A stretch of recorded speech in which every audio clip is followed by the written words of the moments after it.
Hi, so in the immediate aftermath of BlizzCon, Nostalrius have made their announcement. Now, just to keep you up to speed, I did a video a little while ago. Nostalrius, the private legacy server, which is no more, had been trying to work with Blizzard to sort out legacy servers. They'd met with Mike Morhaime, they'd met with other people at Blizzard, but then they hadn't really heard anything. And they made an announcement a little bit before BlizzCon, basically to challenge Blizzard to say something at BlizzCon. What they essentially wanted was, are you going to do something or not? Which is pretty much what I read into it. I know some people took a different view, but this is pretty much what had happened. They've said as much. They have responded again. I'm sure those who are very intimately involved in Nostalrius will have read this post, but I will put a link to it, obviously in the description for below for people who haven't seen it. So I'm not going to read the whole thing, but just to pick out the key thing, they've sort of explained a bit about the background of this, emphasising the fact that, private servers have existed for as long as the game has existed. World of Warcraft private servers, that is. Other private servers from before, of course. And for a number of reasons. And the main thing with Nostalrius, where I've come from it, and they've sort of made it clear themselves where this is coming from, it's for people who enjoyed aspects of the game before Cataclysm. It's not necessarily just for people who want that pristine vanilla experience, although that is what it aims to provide. It's specific, and this is where I have a great deal of sympathy, because what happened in Cataclysm more so than other expansions is they completely redid the level 1 to 60 experience. I mean, parts of it were already changed anyway. With each expansion, you know, the player abilities change and other aspects of the game change as well. But what they did in Cataclysm was completely get rid of all the 1 to 60 quests.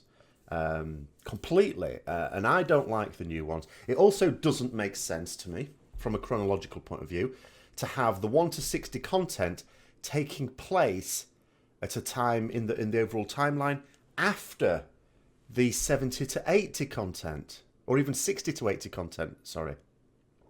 That to me is a complete nonsense. But also we miss out on so many of the really good quests that were involved. And there was no need for that in my view. But where does this leave us?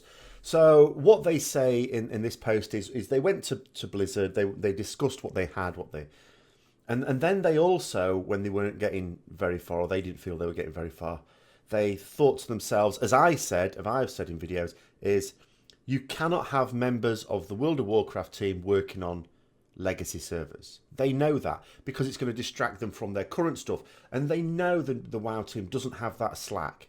No business really that's running properly is going to have slack like that anyway. But Blizzard certainly doesn't within the World of Warcraft team. As we've just seen at this BlizzCon, they are very focused on getting out content after content after content. They haven't got time to bring out old stuff that isn't even for their customers. We've got to bear this in mind. What Nostalrius are trying to say is that Blizzard could have more customers if they had legacy servers. We're not talking about, because the people who are already customers of World of Warcraft, those paying subscriptions like I am, we're paying that subscription for the current content. Some of us may well quite like the legacy server as well, to varying degrees. But what we're really talking about, what they're trying to explain from a business point of view, is Blizzard, you could actually have more because of the people who stop subscribing to World of Warcraft because they don't like the game anymore. But maybe they'll come back with this other thing. So that's one of the angles they're trying to take. So what they explained is they went away and they came back with sort of proper business proposals, not just explaining we've got the source code, this is technically possible, but actually from the business side of things it's possible. They've talked about doing proposals on studies, cost analysis, schedules, milestones, etc. Now, of course, we don't necessarily know what the quality of those is. Maybe it was good, maybe it isn't, we don't know. But the fact that, you know, that is the angle they've come from. We've actually tried to take care of everything. They've shown an awareness that, yes, they need to do the work on this on a voluntary basis. They're quite happy to do that. But Blizzard didn't say anything. They were getting no response at all. Not just that they were getting put off or something like that. They were actually just physically getting no response. So just as I said originally, when this first sort of happened and Nostalrius were invited to go to Blizzard HQ, I said at the time, this just sounds like a PR exercise to shut people up. And that is exactly what has happened. It's just what has happened. And I know a lot of people didn't want to believe that because they just so desperately wanted this thing to happen. But it's not going to.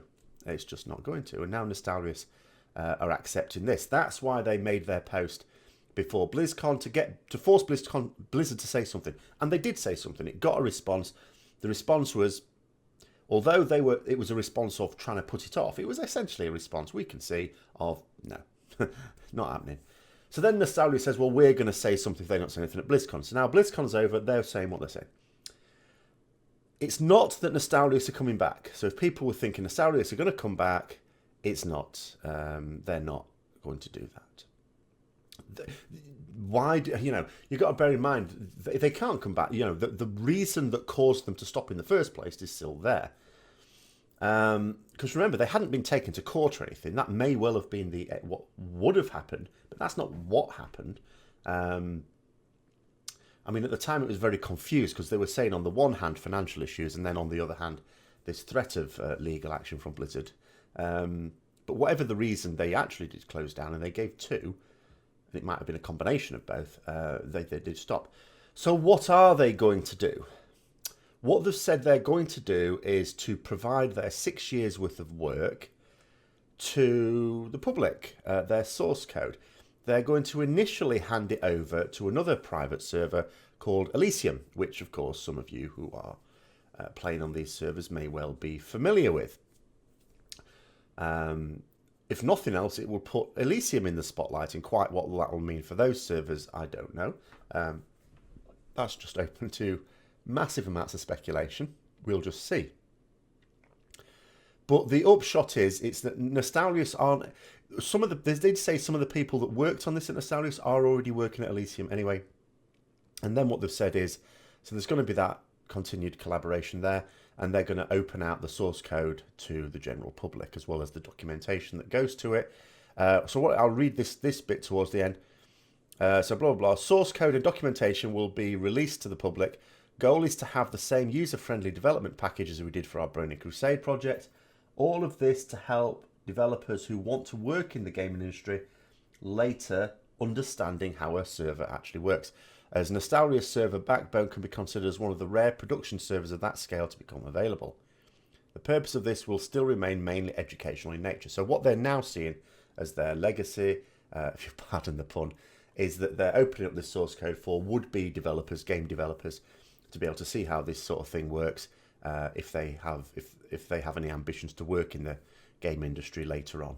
So they'll be able to see on a sort of... Because a lot of people who go into any sort of computer-related design work often have to do things on their own back on an amateur level before they ever get jobs in a lot of companies anyway. So they're sort of saying, well, this could be something that they've done that is worthwhile for their 6 years of effort.